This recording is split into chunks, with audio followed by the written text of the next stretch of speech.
I mean, you guys have basically doubled our business, honestly, within the past couple of years. Well, Well, tripled it, tripled but or even, quadrupled. yeah. My name's Jason. This is Jennifer. We are a seasonal business. We do exterior painting and we do James Hardy siding replacement.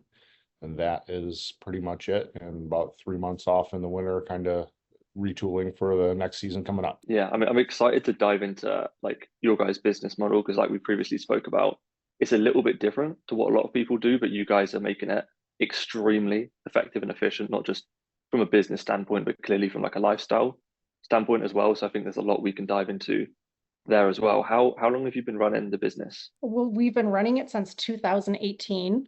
And we were really taking it pretty slow the first few years. I have the numbers here if you want me to go over them, but Sure. we kind of refined what direction we wanted to go in and how we wanted to model the business based off of really our strengths and what we think is going to work best for us.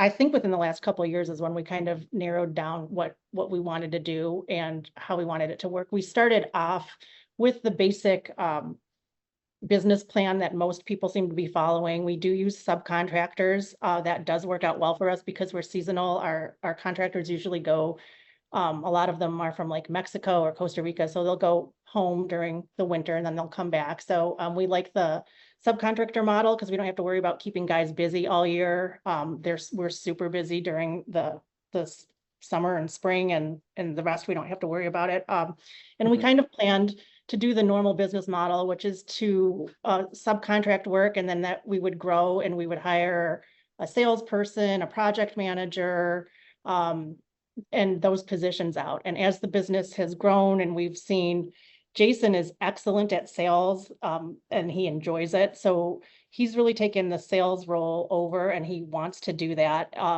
We have refined our process so that we don't need a project manager at this point, and we've decided that we can do between probably 1.5 and 2 million with about a 50% net profit, maybe a little under 50% net profit margin after expenses.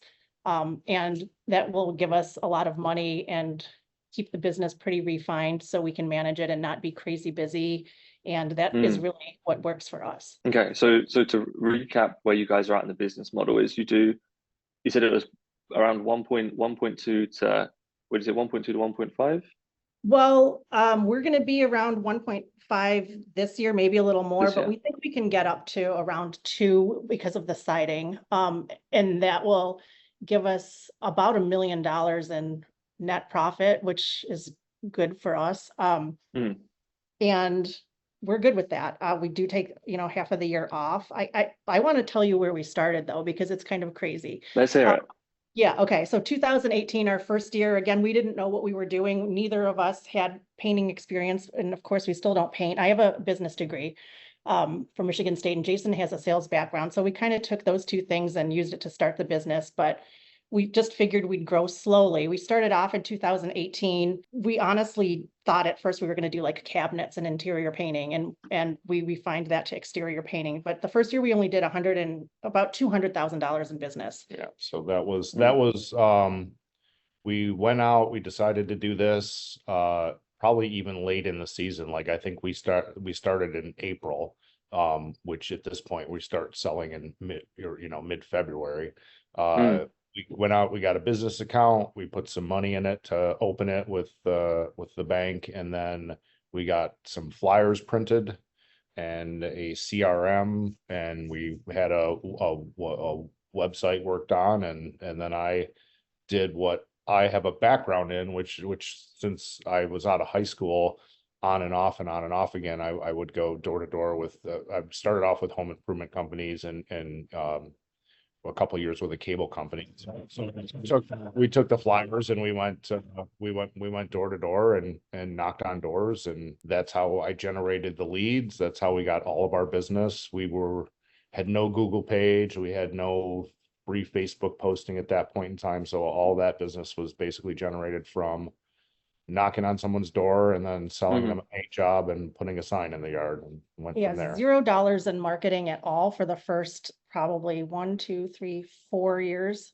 $0 in marketing, all door to door, next door posts where people would recommend us. That's how we got all our business. So about 200,000 in 218. 325,000 in 2019. 2020 was COVID. We didn't really do anything. We kind of shut down for a while. We only did 165,000 that year. We don't really include that year, but that's what it was. Back in 2021, we did 310.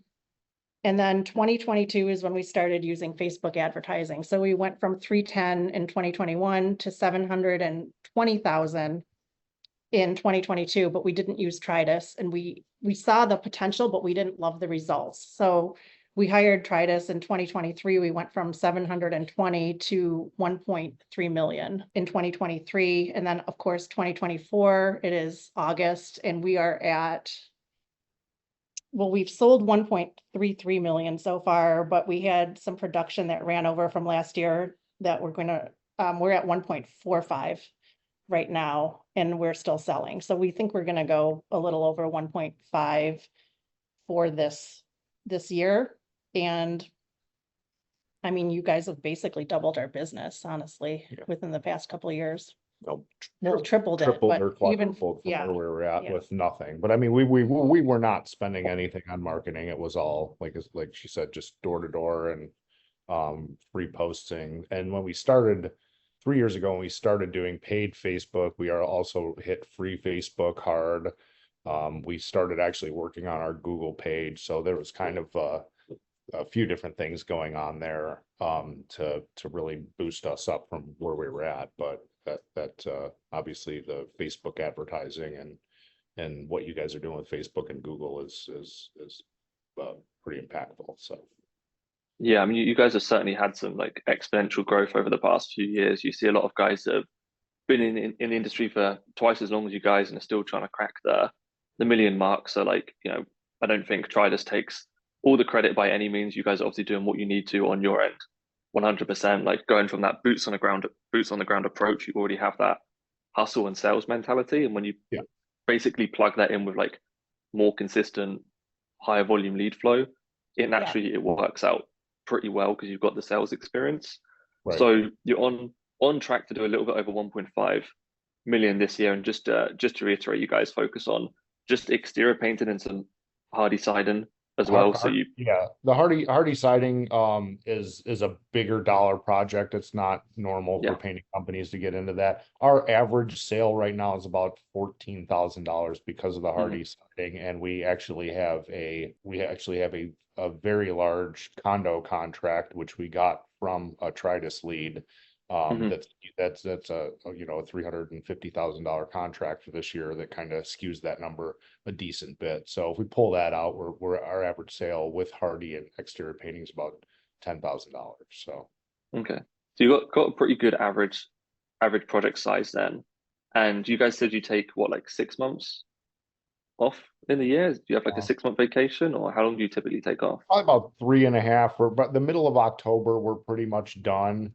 And then the middle of February we start selling again.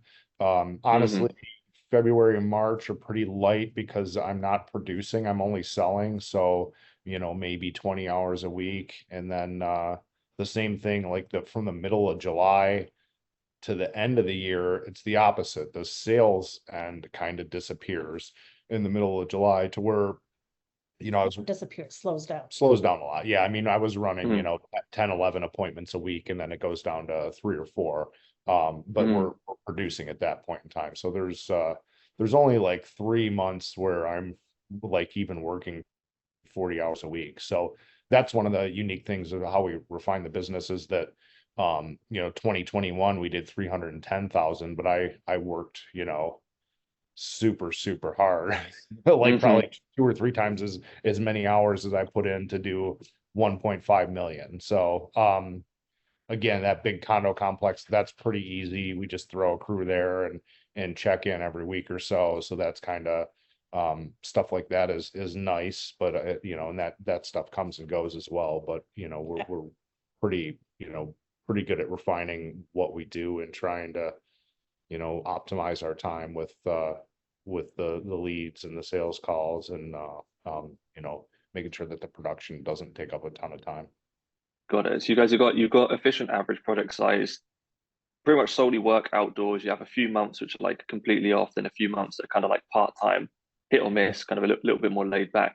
And you said you guys net profit around 50%? Is that what you Yes. mentioned? Yeah. Right. Yeah. I think that's huge. And you said that you don't have a salesperson, you don't have a project manager. It's all just sub crews. Can It you is kind of run through what the like how do you manage the team if you don't like really do project management? Because I know when we spoke on the previous call, you said you have some pretty kind of unique systems on how you do that. So what does that look like in Yeah. terms of how do you get the projects going? Yeah. So once you find a good team that is able to kind of even work with a customer at the end for touch-ups, things like that, and they're meticulous, this works well. Even if they're not super meticulous, worst case, we're popping in for a half an hour near the end of the project and kind of looking at things with some of our crews. But basically, when I go on a sales call, um, I'm spending an hour there, and the last 5-10 minutes after I've talked with the customer, I walk around the house, I shoot a video for production. It's usually about a 5-minute video. It's what to do, what not to do. It's super important for me to even review these before we get to a project, a month and a half later, because every project's unique. Everyone has their honey-do list, like put a piece of metal flashing here. Can you power wash my vinyl siding even though you're not painting it? There's all kinds of little intricacies when you talk with a customer, things that are personal to their project. And if you just Mhm. tell them, yeah, we'll do this, yeah, we'll do this, and then forget about it for a month and a half, it doesn't get done. And what happens at the end of the project is they're calling you like, hey, Jason, you said you're going to do this and this, and now you do it still, but you don't look as good as if it was just done when Sure. they come out and walk around the house. So The repairs. yeah, all of we are fully digital at this point in time. So we don't have any job jackets. I basically work off of WhatsApp, and my guys get the job video through WhatsApp. They get pictures of the scope, which is what to paint, what not to paint. And then they get a list of the repair, and more importantly, we use Google Photos and mark up all of the repair with the appropriate marks that show what is it wood, is it siding, is it PVC trim, kind of what product goes where, and then they have that to work off of when they get to the project. So that eliminates the need of a project manager to start the project and go over the project with them because they have everything. So that's how we eliminated half project management position right there. There's no need to start the job because they have everything. Yep. So we schedule the power wash, we schedule the client, I call and order paint, and then for the most part, that's it. I will stay in text contact with the client. We try to have the crew lead pick up the check at the end and walk around with the client at the end of things. And I just kind of let them know when we're starting, when we think we're going to finish, make yourself available, and any kind of other things that we might need that they can't convey or the crew lead can't convey to them. I'm texting with the client, but that's pretty much it. It's pretty hands-on once it's sold. So you essentially manage it through WhatsApp with the crew. Then you send them the video, you send them the photos with everything marked up in WhatsApp. And Correct. obviously, I guess like a really key part of that is you can't necessarily just do that with anybody. You have to like bring on lead and hire crews you can trust Yeah. as Yeah. well. Like it sounds like you guys have found some very solid crews and you've got your workflow with them very efficient. Like Yeah. how did you end up finding them? Was it just kind of luck of the draw? So the crews we work with now, I found one of them working on a project for another a chain painting company that's a big chain, and I can identify because they have a bright yellow shirt. So so I went over, talked to the guys, and let them know that we do what they're doing, and kind of brought them in, and we pay a little bit better, or we pay the same as that company, but we sell jobs for a little bit more money. So they were making a little bit more, and Hmm. was interested in working with us. So we started with him, and then we had another crew already that was like very tough to manage, and was kind of a time suck. So so we had those two crews, and then the following year that the crew that wasn't that great kind of flaked out a little bit. So the crew that we found working on another job, he contacted one of his friends, and he's, you know, almost in his late 50s. He's been painting for 30 years, and he hired a couple guys and came on and left working for somebody and started his own thing. And he ended up probably being better than the guy that referred him. So that was our second crew. Our main crew right now, which does most of our production, it was two brothers who were working with someone else, and this company, or these two guys we met, was just kind of like some overflow jobs that this other company would take. They would do a handful, 2-3 jobs with us. It was a sub. It was a Yeah. sub. It was a sub, but not one of our main subs. And they came over, and they were basically having these two brothers. So it was like subbing to a sub, basically. They were just, you know, taking their portion and then paying these guys less and keeping some of it. He had been in roofing. He'd probably only been in the country for 4 or 5 years. Pretty green to painting, but super good at wood repair and replacement and stuff. And they, you know, I just kind of taught them from the beginning. And the next season he wanted to go out on his own. So him and his brother, and they brought, you know, 5, 6, 7 people. This would be 2 years ago.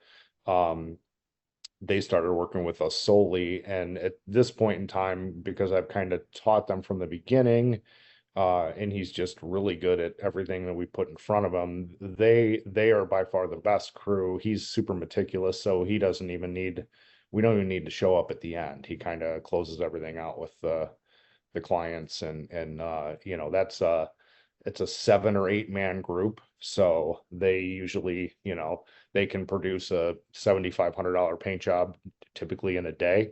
So every day they're starting another project basically, and that's pretty hands off. So we're giving the majority of our work is going to him at this point in time. So That's huge. So your best main crew is actually the ones that it sounds like you've potentially invested the most time into actually teaching and training and getting ramped up. They didn't come in as the best painters, if I'm hearing you right. They didn't come in as they're experienced painters. They're the least experienced painters, but they were willing to listen, willing to learn, and willing to try things that I've seen, the good things I've seen from other painters. But the thing is that the painting industry is painters are by nature pretty bullheaded, and they all think that they do things the best and know everything. So I think the biggest benefit was that, you know, he didn't have any bad habits to break. And because these other guys, the things that they do that annoy me or that are stupid, or, you know, it's over and over and over and over again, they're never gonna stop doing that stuff. So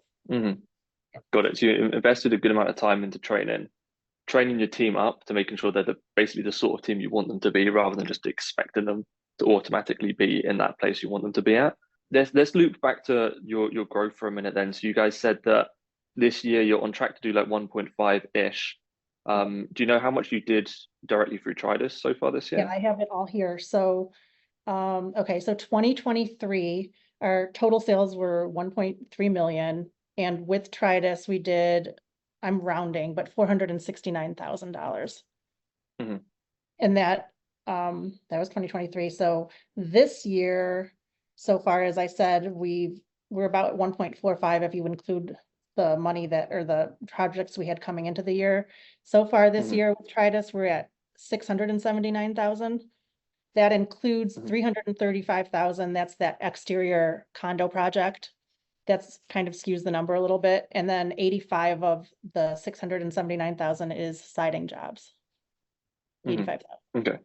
And one more thing I wanted to mention that I don't know if we ever told you before, but we pay our subs for exterior painting 47%. So that's why our net profit margin is so big, because that 53% to us, and then the marketing costs are offset by that, and our biggest expense is marketing at this point. Yeah, our painting, our profits about 53% on the painting jobs, and probably between 45 and 47% on the siding jobs. They cost us a little bit more, but they're definitely bigger tickets. So okay. So what was that? So did you have that in total for the past 2 years? So it was 450 for 2023 469. or Hold on. 69? Oh, Yeah, so 469 plus 1.14. 679 is, yeah, 1.15 basically, but Mm, that condo complex is probably gonna do another huge project next year, right? Yeah, For how much? we're doing 46 units this year. They want us to bid 55 next year, so that will be around a $400,000 project. I'm assuming we're gonna get that because we just got an extension from the last one. They're happy with how things are going right now, so. So really almost like an $800,000 Tridas lead for one project is what it might turn Jesus. into. Yeah, So that's an additional 400,000. So that puts it like around like 1.5 Yeah, million-ish if that extension goes through. yeah, yeah, Cool. And for context, in the past 2 years, just on the Facebook ads, you guys have spent, I believe it was 22 grand on the Facebook ads correct. for 1.5 million, which is huge. And obviously a big chunk of that is the complex. But even if you take that out of the Yeah. equation, like you guys are still absolutely crushing it. So like I know we're obviously doing a lot of videos with positioning you guys as the authority. Do you have anybody kind of mentioning the videos? Do you get any feedback from the videos at all when you go to do estimates?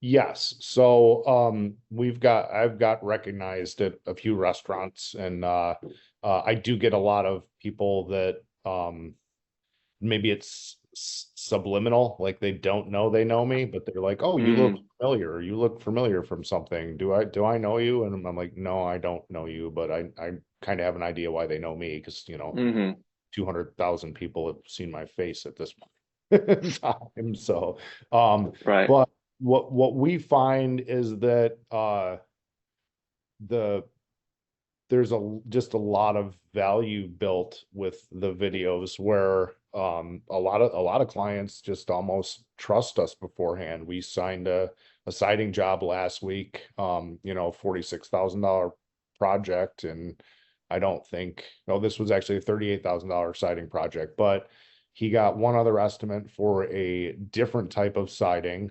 And he was just the whole time talking about how impressed he was with the video and how I carried myself. And we bumped up his vinyl siding project by like another 10 grand, and he's going ahead with the project, no other estimates, nothing else there. So one thing we find with the Facebook leads, it was a little bit of this last year, but more so this year, is that like we're just nailing down huge projects. And one of the things I think is that we've kind of our video ads for exterior painting also mention the James Hardy siding. They show a lot of wood repair, so we kind of reel in a lot of bigger projects because of that. Like we've got one, two, three or four $20,000 plus painting projects because of the extent of the repair through Facebook leads this year. So it's not necessarily volume of projects, it's higher dollar projects, and that's really where I love where we're going with the business is more money, less projects, it's less work. Yeah, that's definitely something I'm getting from you guys is make as much as possible and be as efficient as humanly possible as well. Obviously, like we've got our 50% covered on the marketing side, but obviously you cover your 50% pretty hugely when it comes to the actual sales. And we've spoken about this before in terms of like how well you guys do in the sales and your general sales process. Is there anything in particular that you feel like you've implemented that has made an impact for you when you go and do the estimates that maybe anybody listening might be able to take some value from? Yeah. I mean, there's a few things. So there's there's a couple guys out there. There's like the Sandler selling method. If anyone wants to look into like that book, it's a little archaic, but it's actually good. But it's really just, asking a lot of questions and posing yourself as the expert. But one thing that from talking to other painters, because I've talked to a lot of other painters that we talk to, that you have us talk to, that I talk to on Facebook, that are interested in what we're doing. there are a lot of companies out there which have like, they'll just have the customer will have the ability to set an appointment like via an app. Like I could go into your app and I could say that I want a Wednesday 6 p.m. appointment and put my information in, and your painting company now has an estimate. I think that that's ridiculous. Like it's they need a phone call. We start off with at least a 10 to 15-minute phone call with people, asking them tons of questions, dropping in pre-closes, kind of a little bit of pre-qualification, really making sure that one thing we try to do is I make sure that both people are home. That's super important. Another thing we try to do is we'll ask them, are you getting other estimates? Have you gotten other estimates? Most people will tell you what's going on, whether they've gotten a quote or they have somebody coming out. We try to come out and be the last estimate. You will lose a couple, you'll lose a couple that will sign with somebody, but the amount of jobs that you gain by being the last person out, very frequently can I be, 10 to 20% higher than 3 other quotes. And because I'm the last person out and they see the value in what we're doing, and I can pick things apart from other quotes if they're trying to compare things, and we'll get hired from that. Your closing rate is like 58%? Yeah, I'd say we're almost at 60% on the painting.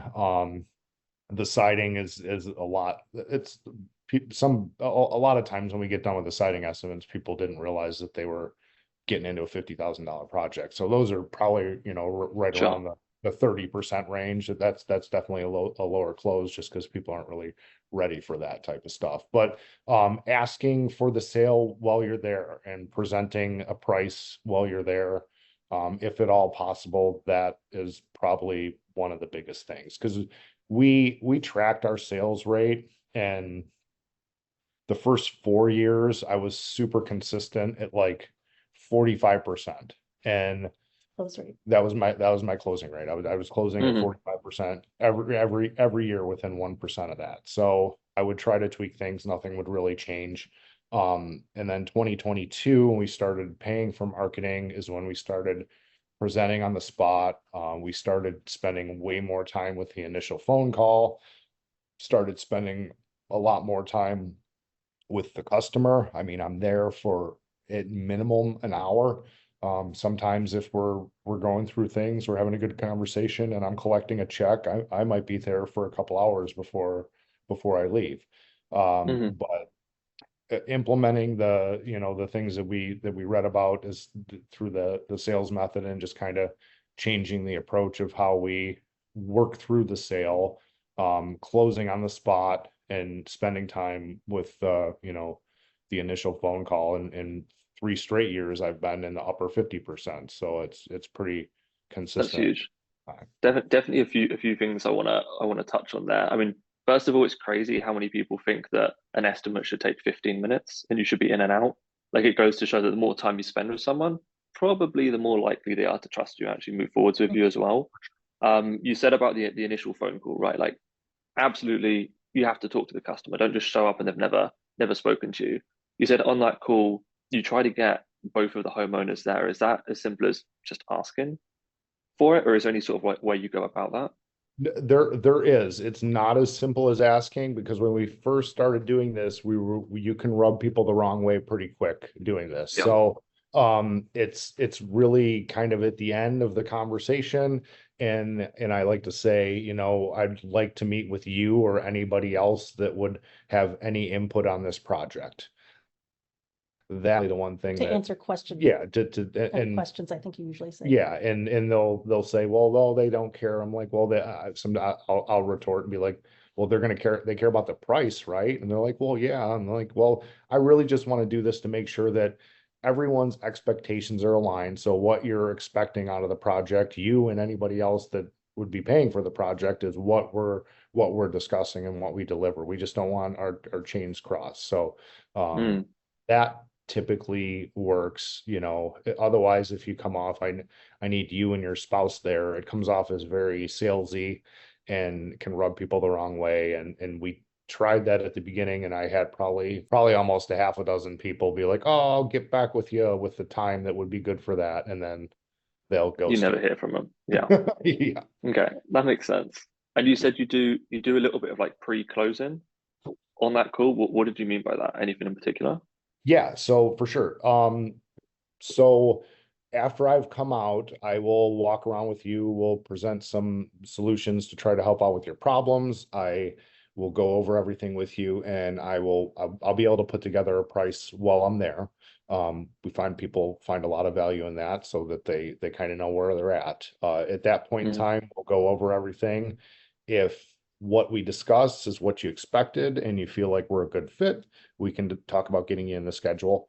And if not, it's totally okay to tell me no, and we'll move on from there. And that's the pre-close, and that tell me no part is actually kind of one of the biggest takes I got from the Sandler selling method and other sales methods is super disarming, letting them know that they can tell you no, that's okay. Yeah, sometimes I just say that. Sometimes I say we'll get our schedule filled, so it's no big deal if we're not a good fit, something like that. Sure. Okay. And then do you on the estimate, do you offer any like sign-in bonuses like on the spot? Do you give any discounts? Do you use anything to leverage trying to get them to close in, or is it a case of you just pre-sell them on the appointment setting call and let them know they can make a decision when you're there? We give them an additional $200 on top of whatever offer we're running at the time, which is typically the same offer we're always running. So there's with the painting, there's a 15% discount, but if you guys let me know today, we will give you an extra $200. And a lot of times they'll be like, well, I want to discuss it. We're not ready right now. And I'm like, that's fine. Just let me know by the end of the night. And if they're leaning your way, and that $200 will make a difference to them. And one small thing I've noticed with the $200 is if you're presenting a price and say it's $5,000 and the $200 makes it $4,800. If you present it 15% off plus $200, if you sign today, it's $4,800. And you're presenting the price of $4,800 is different than if you present the price as $5,000 and it's written as $5,000, and then you tell them, if you sign today, I'll take another $200 off, because I feel like they think that $4,800 is the price. If you present it that way, you have to kind of present it the $5,000 and then offer the money off, and it seems like more of a discount, and then they seem to want it more too. Otherwise, they just kind of expect that you bake it in, and the price is $4,800. Yeah, we'll put the discount, like after you sign, we'll take it off of the invoice, or after I leave, I'll put it in the proposal, but when I show them that price, I don't put it in the proposal. Got it. Yeah, that makes sense. So like basically high anchor in the price to make it seem like more of a bigger impact when you do reduce it as well. And are you guys, go ahead.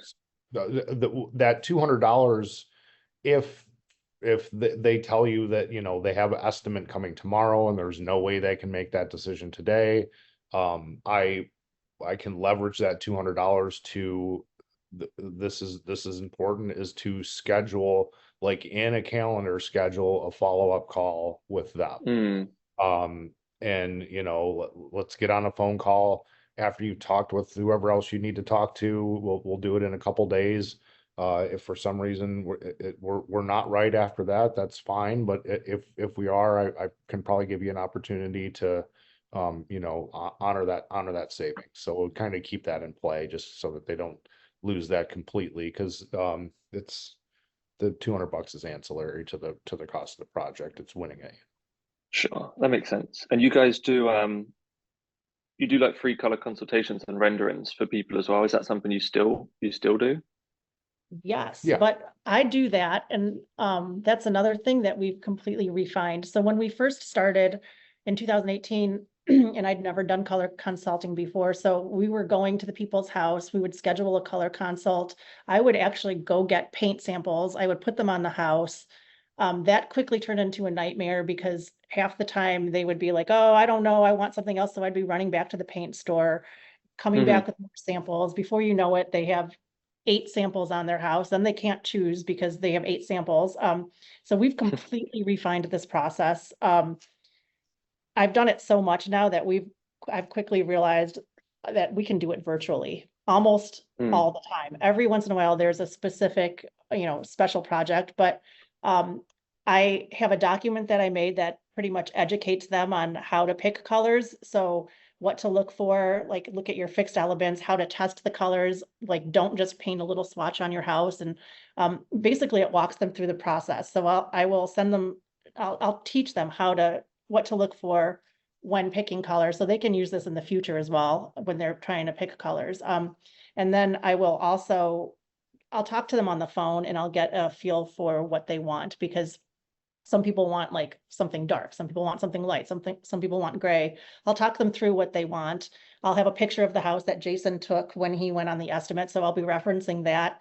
And then I'm able to send them large color sheets from Sherwin-Williams. They're like the size of a sheet of notebook paper. In those preferences, it goes directly to their house, and I show them how to use those color sheets to choose their color. So that's completely virtual now. There's no running around. It's pretty efficient. And it's just way easier than we were doing it before. So that's also super refined. And that's another one of those value adds that you guys have to actually be like, hey, we're actually going to fully help with the process entirely. Like you even said in your sentence there, the word efficient, like that should probably just be your tagline, as revisioned as efficient as humanly possible. Right? Because that's where you guys are at. Color consultation, if you can find somebody, even third party, that does it. Interior is a whole different beast. Like if you do interior painting and they want help with color, they need to hire a designer, because you'll run yourself crazy trying to pick 7 colors. But if you have somebody that's a color consultant that can work with your business on exterior stuff, and you can tack an extra $150 on the project and use them for that. It sells projects, it sells several projects for us where we're getting hired because of what Jennifer can offer.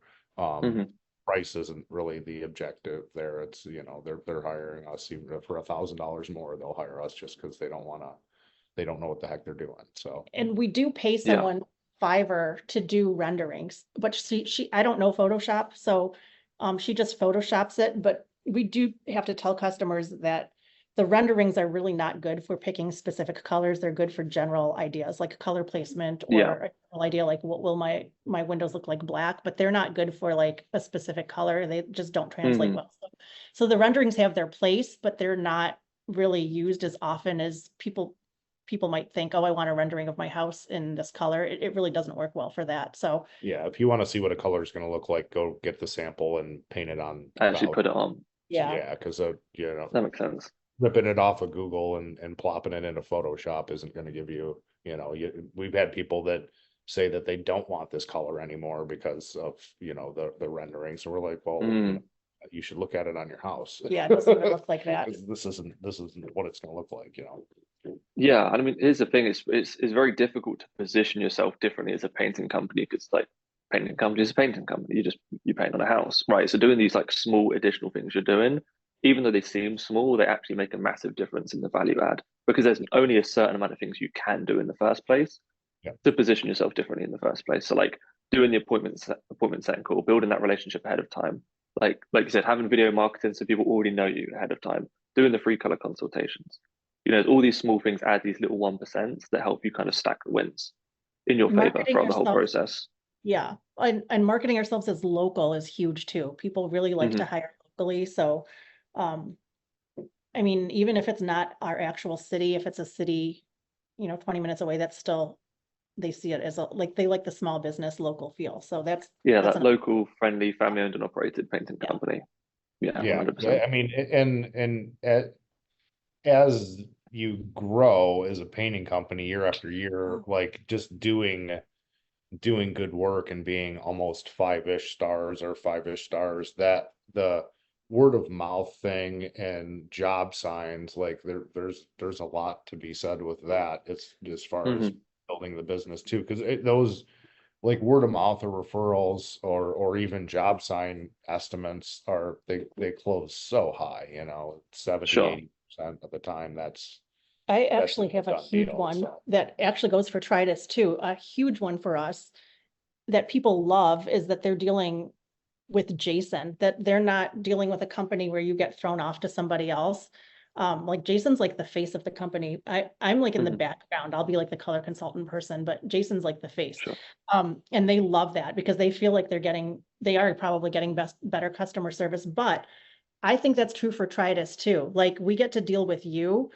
We've hired other marketing companies in the past where like we'll get sold something and then we're passed off and you're just dealing with, it's not that they're bad, but it's a more personal feeling when you feel like you're dealing with the person directly. And it Mhm. has a better feel when it seems like a more organic, smaller business, I think, than it is like this huge organization. So I think that's huge too. And that helps us a lot with the closing rate. No, that's Sure. pretty, because like she said, we, you know, the other marketing companies we work with, that's, you got a salesman that brings you in, and then you might meet the face of the company briefly, and then they toss you to a project manager, and that's the same with the construction world. Not as much, a lot of times what helps with painting companies is that most of the time painting companies are way less professional than us, so that makes it Yeah. easier.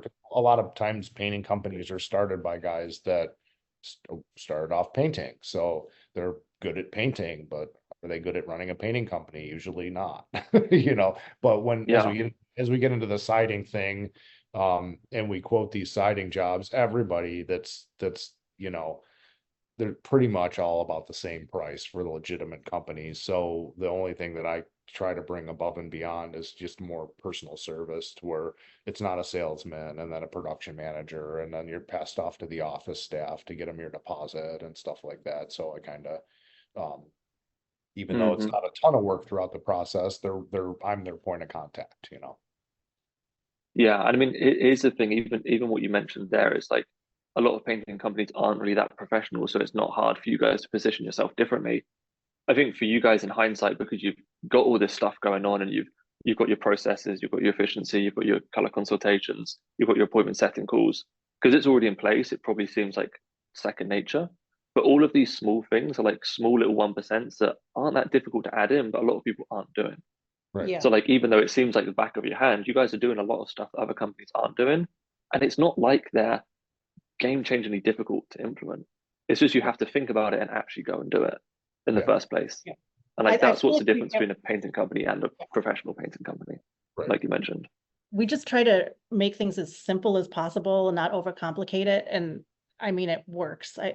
Yeah, What, I mean, every year, every couple of months, there'll be a light bulb that goes off, and like, oh, why didn't we do this thing this way? And then Sure. we do it yeah, that way I going mean, forward. like I told you, I think I told you yesterday, but we had tried to hire a project manager, and that's how we figured out to do these videos. Was Jason was like, how am I going to tell the project manager what to do? So we started making these videos to show the project manager, so the project manager could go over the project with the painters. And then we realized, why am I making a video to show to the project manager when I could just make this video and show it right Mhm. to the painter? So we just cut that step out. So just the color consulting too. I mean, running around like crazy, going to people's houses. I don't need to be doing that. And the result is the same. I mean, when you do exteriors all the time, there's only so many colors.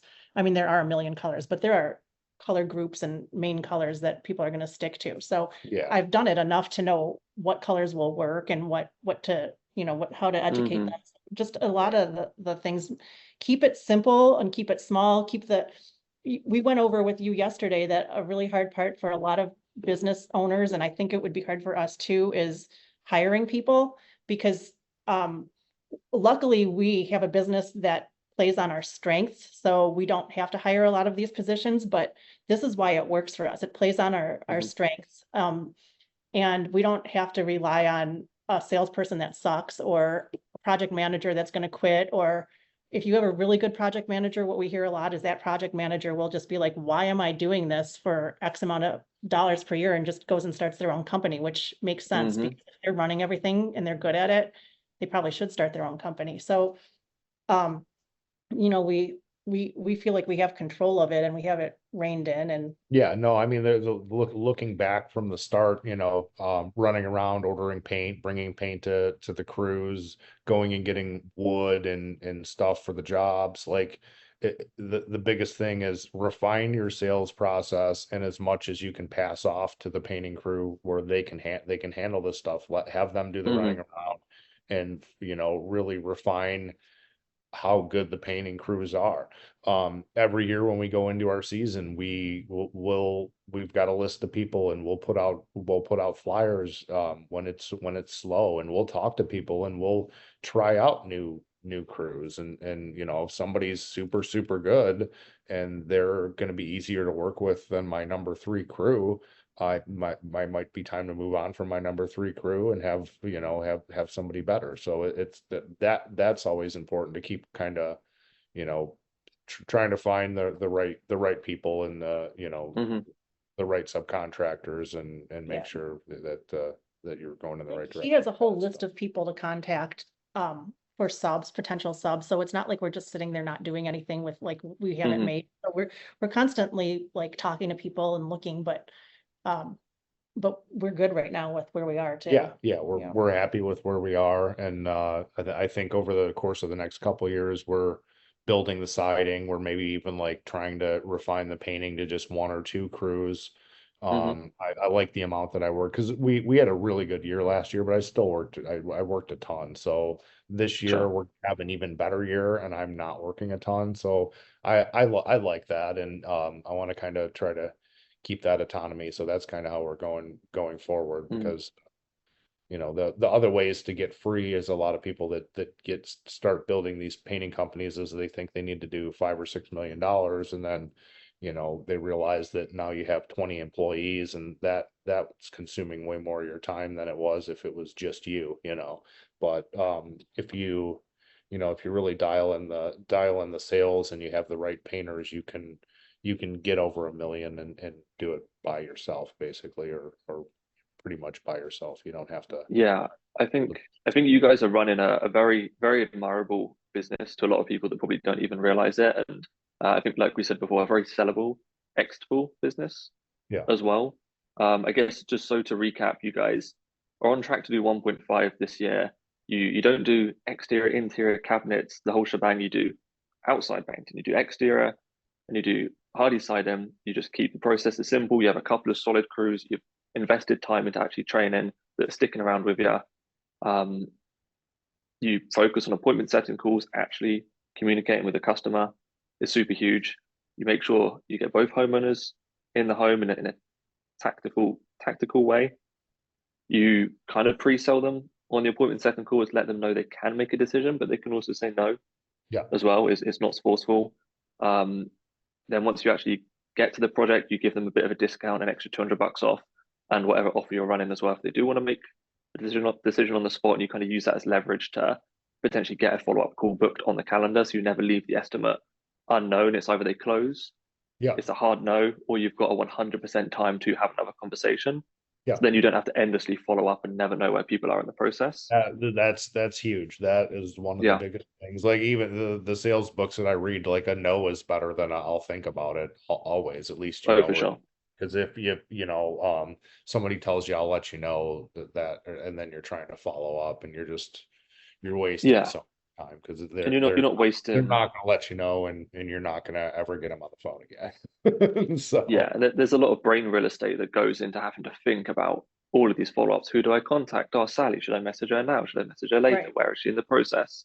And then once you close the job, you don't have project managers. You hand everything over text. You send your crew very detailed video and photos, marking up everything that they need to do. You kind of manage that through WhatsApp, and you guys are closing at like 58% because you put attention and detail into your sales process, which I think, other than marketing, is kind of the most important thing. Is, if you sell more, you don't have to spend as much time floating around talking to leads, and like we've spoken about before, you're efficient. You pick and choose who you speak to make sure that you have good conversations. And then on the Tridas marketing side, in the past 2 years, you've closed about 1.5 million off of around 22K ish in ad spend. So you guys are crushing it. Incredibly good cost of marketing. Obviously, your whole process goes to play into why that's so successful. It's not just like we plug into any random odd business and then make you money. It's like you have a professional painting company that, when you put more fuel on the fire, naturally that's going to continue going and keep stoking in the right direction as well. Right. But we have used other marketing companies and did not get the same results as with Tridas. The videos make a huge difference. Your accessibility makes a huge difference. You're always willing to help us and go the extra mile. So, I mean, I think we've told you, we went through a few marketing companies. We don't stick with them. And the fact that we're sticking with you, I think says a lot, because we would like normally try someone else. So we really like Tridas, and we think that you are set apart from the regular marketers. So that's definitely helped us a ton. And I think we're actually going to do more than 1.5 this year, because we're at 1.45 now. Yeah, right around there, right? I mean, Yeah. if you're like with production and Production, everything, yeah, sales wise, like actual raw sales, though, I think Yeah. we'll cruise in probably right under 1.5, because it really gears down. And that is actually a little bit by choice. I don't want to sell any more painting jobs or produce them. I want to be done in the middle of October. I mean, I could crank out another 150 or 200,000 even, and I just I'm tired, so I don't want to do it. Well, yeah, we kind of said that, but we choose to not have a bigger ad spend. We're where we want to be, so that's. Yeah, you just want to be lean, efficient, profitable, manageable, actually have your time, some freedom, family time, and make good money doing it at the same time. Really. Yeah, I appreciate the kind words about Tridas. Is there anything, I guess firstly, is there anything about your guys' business that we didn't talk about that you wish I'd kind of asked you, that you feel like would be beneficial for people to know about? You guys have grown pretty exponentially over the past few years, not just from a marketing standpoint, but putting intentional effort into building and leading good crews, being autonomous, being professional, standing out from the crowd. Is there anything we haven't covered? The one thing that I always think, and I don't feel like most people agree with, I've kind of alluded to this before, is like, I don't think bigger is always better. Maybe I think a lot of people have that in their head. It's just like, it's like almost a personality thing. Like, I need to be as big as I can. And we're so careful about our profit margins and what we put our money into and how we handle things. And I think it probably depends on the type of person, but I would just say bigger is not always better. Just to keep that in mind. Yeah. And a lot of people, sometimes they have to get there to then realize, oh shit, actually, I don't want this. I don't want to manage this many people and have this many leadership teams. And actually my profit margin's much smaller now. I think the saying like less is more is, they say addition by subtraction as well, which is something we do at Tridas a lot as well. It's like, how do we be efficient? Because, if we're trying to help other companies be efficient, we need to be as efficient as possible as well. And that's, I mean, once you start hiring everything out, your profit margin, gets down to less than 10% pretty quick. And now to do what we're doing in 7 months and 25-hour work weeks, you need a $10-12 million painting company with 50 employees, and that I mean, think it sounds. I'm not there, but that's for sure sounds more stressful. It sounds more stressful to have to worry about other people carrying your business when you can refine it and ensure that things are done the way you want them to be. But I mean, we have a fortunate situation in that Jason's really good at sales, and I'm good at some of the business stuff and the color, and we're obviously a couple, so most people don't go into this with a couple. I mean, there are some unique circumstances, but I think it's doable for the right types of people. So it's something to consider. For sure. Yeah, I mean, before we wrap up, is there anything? I guess your typical like marketing question is, what would you say to anybody that's thinking about working with Tridas? Oh, well, what I said yesterday was, I think the biggest obstacle that people have when hiring a marketing company is you have to put a decent amount of money in to get anything worthwhile out. And I think that scares people. And it scared us too when we hired our first marketing company. When you see that you might have to spend $20,000 a year or more, and you're not a huge business, that sounds scary. But if you have a good sales process in place, Tridas is the way to go. Those videos are going to set you apart from other companies, and they're going to set you apart from other marketing companies and painting companies. You're going to more than double your money back if you have a decent sales process. I mean, you can see by our numbers, even if you take out the big projects, and you have to kind of take that leap of faith and go for it, even if it seems scary, or you're not going to grow. Yeah. That's the biggest thing, I think. Yeah, I mean, I've talked to a lot of guys running painting companies, and they were right where we were at. You get stuck at $500,000-600,000 a year, and that's it. You know, unless you make something change or make a big change, it's not going to happen. You know. And we went from zero marketing to hiring a marketing company at $20,000 a year. So that just seemed crazy to us. So we were so nervous. Honestly, the first one we hired, we didn't think worked out that well. But we did have enough results to see that there was potential. We just didn't think it was the right fit for us, and the results weren't as good as we wanted. So eventually we landed on Tridas, and it worked out well. But I mean, it's scary to do, but if you want to grow your business, you need to realize that you will get your money back and grow your business and have way more profits, but you have to be willing to take that jump. Yeah, I think a lot of I appreciate the kind words there. I think a lot of the times, like even with running Tridas and our other companies, I always kind of end up leaning back to like growth comes from a place of being uncomfortable. Like if you're making a decision in your business and it's uncomfortable, it probably means it's a good thing for one reason or another. Unless you're saying, hey, let's put the whole company on red in Vegas, that's completely different. But if it's like an actionable investment for your company, it's uncomfortable, it's usually good. And yeah, I mean, the way we set up our services is we try to make it as easy as possible to make money. It's like almost feasibly impossible not to grow, as long as you're booking at least 50% of the leads and you're closing 1 in 4. Like Jason, you're closing more like 2 out of 3. Like as long as you're closing 1 in 4 of the leads, it's kind of feasibly impossible not to make money from good marketing. So like sales process is super important. But yeah, I appreciate you guys jumping on and sharing a lot of wisdom that to you guys probably is like I said, back of your hand, normal day-to-day business. But for a lot of people, these are small little golden nuggets, small little things that they can implement that will make an impact on the business, and obviously sharing your results. We've tried this as well. Like I said, I think you guys have a very admirable business, not just because it's from like my business mindset, a very executable business, but you run very lean, very profitable, very efficient. And you know, both of you guys are great human beings and seem very happy running your business as well. A lot of people run their business and they're very depressed and anxious and sad and stressed with running a business. And maybe there's a little bit, I think there's a little bit of that in all of us all the time. Yeah, no, right. But we've been there before, so we get it. Yeah. So I think you guys are running a very well-oiled machine. And I think it's not just because of what you're doing, but I think because of who you guys are as well as people. Like that shows from this call for sure as well.